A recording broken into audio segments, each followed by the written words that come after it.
Bonjour à tous. Donc aujourd'hui, je souhaitais vous proposer une petite vidéo sur la conformation des bleus du Maine et puis un point sur les certificats d'origine avec une petite explication sur la lecture des certificats d'origine concernant les points importants à retenir, la prolificité, la valeur laitière, les index. Enfin, on verra ça en deuxième partie.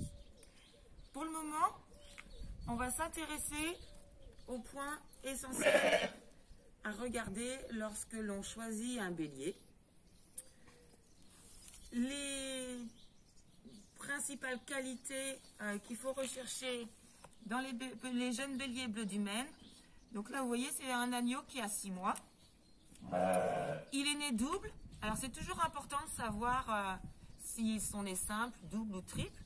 Parce que du coup, à cet âge-là, le développement n'est pas du tout le même. Donc, les premiers points. Déjà, on regarde la qualité de bleu. Vous voyez, il faut qu'ils aient la tête bien bleue. Dans l'idéal, évitez qu'ils aient de la laine sur la tête. Voilà. Un tout petit peu de poil à cet âge-là, c'est normal. Parce qu'en fait, ils vont le perdre. Hein, ils naissent avec et puis après, ils le perdent. Donc, vous inquiétez pas s'il y a un tout petit peu de laine. Par contre, voilà, il ne faut pas que la tête soit vraiment laineuse. Qu'est-ce qu'on note également? Au niveau des pattes, le bleu, on note chez les bleus du Maine, de temps en temps, un tout petit liseré de poils blancs au niveau des sabots, de la couronne des sabots. Voilà. Au niveau des parties génitales, donc comme vous le voyez, le bleu du Maine, à cet âge-là, il a encore de la laine sur les testicules. Cette laine-là, il va la perdre dans son hiver de 1 an. Et puis après, ils n'ont plus de laine sur les testicules et les testicules sont toutes bleues. Voilà. Deuxième point que l'on regarde, le dos. Il faut essayer d'avoir un dos avec une belle rectitude. On va passer devant aux épaules. Toujours la largeur d'épaule. Essayez d'avoir des agneaux qui ont une belle largeur d'épaule. Ça, c'est très important de garder une belle largeur d'épaule. De temps en temps, on peut voir qu'on a des agneaux que l'on appelle serrés. Voilà, c'est-à-dire qu'ils partent vraiment en triangle. Il faut garder une belle largeur d'épaule par rapport à la largeur des hanches. Ça, c'est important. Évidemment, comme pour toutes les bêtes, une belle largeur de hanche, ça permet de pouvoir garder des agnelles de renouvellement, hein, puisque la brebis bleue du Maine a pour principale qualité d'agneler extrêmement bien. Pourquoi? Parce qu'on fait toujours attention à garder une belle largeur de hanche. Une brebis qui a une belle largeur de hanche, ça veut dire une brebis qui agnelle facilement. Voilà. Une chose qu'on n'oublie pas encore dans la race bleue du Maine, c'est la qualité de laine. Un agneau, on voit, il doit avoir la laine bien tassée, parce que souvent les béliers passent l'hiver dehors, hein, puisqu'ils ont fini la saison de reproduction. Donc, quand ils ont une très belle laine, ils sont aussi bien dehors qu'en bergerie ou en bâtiment. C'est vraiment une race idéale au niveau de sa laine pour être confortable par temps pluvieux ou hivernal. Donc voilà, une belle qualité de laine, c'est toujours important.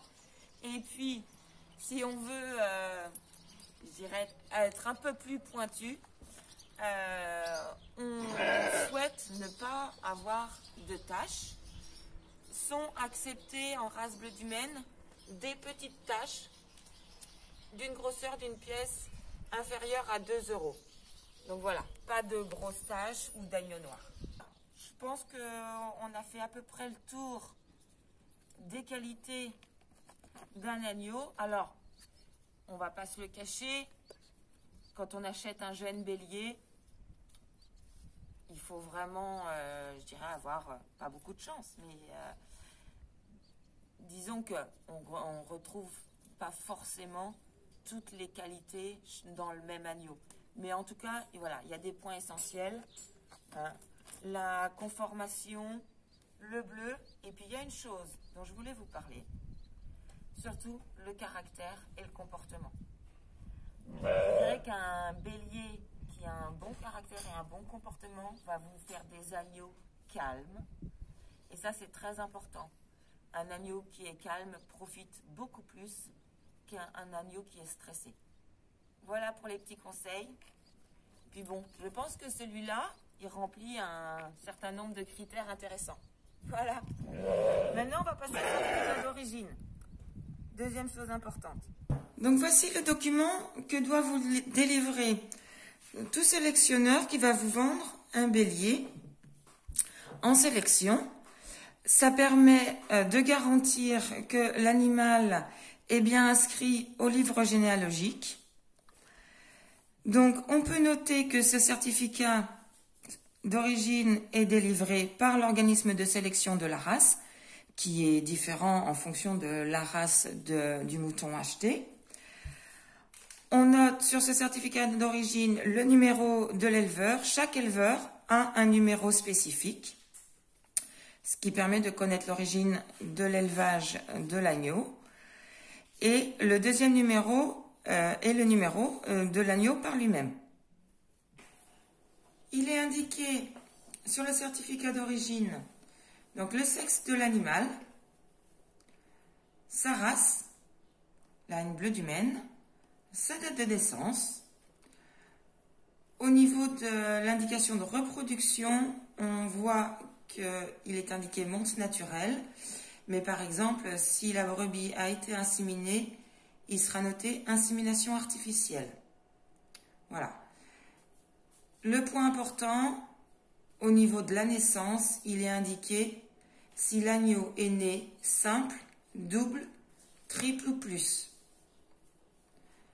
Au niveau de l'élevage, il est également réindiqué s'il est double. Pourquoi? Parce qu'en fait, un agneau peut naître double, mais il peut avoir été élevé simple.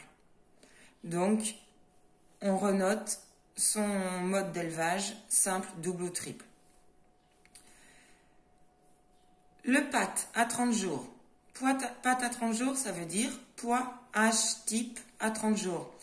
C'est une moyenne qui est établie en pesant les agneaux entre 21 et 43 jours. Donc on fait une moyenne pour donner un poids à 30 jours. Ça nous indique en fait la valeur laitière de la maman, puisque on considère que la quantité de lait produite par la maman permet à l'agneau de profiter plus ou moins, donc de grossir plus ou moins vite. La note PAT à 30 jours, on voit qu'il est indiqué donc la plus 1. La moyenne de la race est à 0. Si la note de PAT à 30 jours est supérieure à 0, c'est-à-dire plus 1, plus 2 jusqu'à plus 5, ou plus 6 même, exceptionnellement, ça veut dire que l'agneau a profité de façon plus importante que la moyenne de la race. Alors là, on voit que le PAT à 70 jours n'est pas indiqué. Pourquoi? Parce qu'en bleu du Maine, on ne repèse pas les agneaux une deuxième fois pour évaluer le poids H-type à 70 jours. Voilà, ça apporterait des contraintes supplémentaires aux éleveurs. Mais c'est vrai que dans certaines races, on repèse une deuxième fois les agneaux à 70 jours. Au niveau des qualités maternelles, qu'est-ce qu'on peut noter? La prolificité de la maman. Alors la prolificité de la maman, c'est tout simplement le nombre d'agneaux qu'elle a par portée. L'indication de l'index. L'index pour la prolificité. Alors tous les index sont pour chaque race à une moyenne de 100. Tous les index qui sont supérieurs à 100, ça veut dire qu'ils sont supérieurs à la race. Là, l'index de prolificité, par exemple, 102, c'est-à-dire que cette brebis-là a une prolificité supérieure à la race bleu du Maine. La valeur laitière, c'est pareil, c'est ce que je vous expliquais par rapport au PAT à 30 jours. C'est-à-dire que ça nous donne la valeur, la qualité de laitière de la maman, parce qu'effectivement, son agneau a une note supérieure à la moyenne, et donc elle a une valeur laitière supérieure à 100. Voilà pour ces points-là. Donc, de l'autre côté, sur le certificat à droite, qu'est-ce qu'on retrouve? On retrouve tout simplement la généalogie de l'agneau, l'indication du numéro de son père, avec, comme tout à l'heure, le numéro d'élevage du papa et son numéro individuel. Comme indiqué de l'autre côté, on retrouve là, donc pas pour l'agneau mais pour le père, sa prolificité, sa valeur laitière et son IS maternel. Le grand-père paternel, la grand-mère paternelle, la maman, avec également les indications de prolificité de valeur laitière, le grand-père maternel et la grand-mère maternelle. Qu'est-ce qu'on peut indiquer de plus? La qualification. Alors, vous voyez noter, par exemple, la MB. Il faut savoir qu'au niveau des qualifications, on a 4 qualifications pour les mamans. RA, RB, MA, MB. Donc, MB, mère à bélier. Donc, c'est pour les meilleures reproductrices. MA, mère à agnelle. Donc, un tout petit peu moins bonne reproductrice, mais enfin, ça, c'est les 2 meilleures qualifications, ce sont MA et MB. Donc, pour terminer, on va parler de ce qui est indiqué ici. Le génotypage PRP, c'est le génotypage pour la tremblante. C'est-à-dire que tous les reproducteurs qui sont double ARR sont considérés génétiquement résistants à la tremblante. Donc voilà, c'est une indication importante pour avoir un troupeau qui, au niveau sanitaire, vous donne les garanties, effectivement, que les reproducteurs sont génétiquement résistants à la tremblante. Donc ça, c'est quand même très intéressant. Bon ben voilà, on a terminé. J'espère que cette vidéo vous aura appris certaines choses. Et puis, on se retrouve pour une prochaine vidéo. Et n'oubliez pas de liker, commenter, partager et de vous abonner pour plus de vidéos. À plus!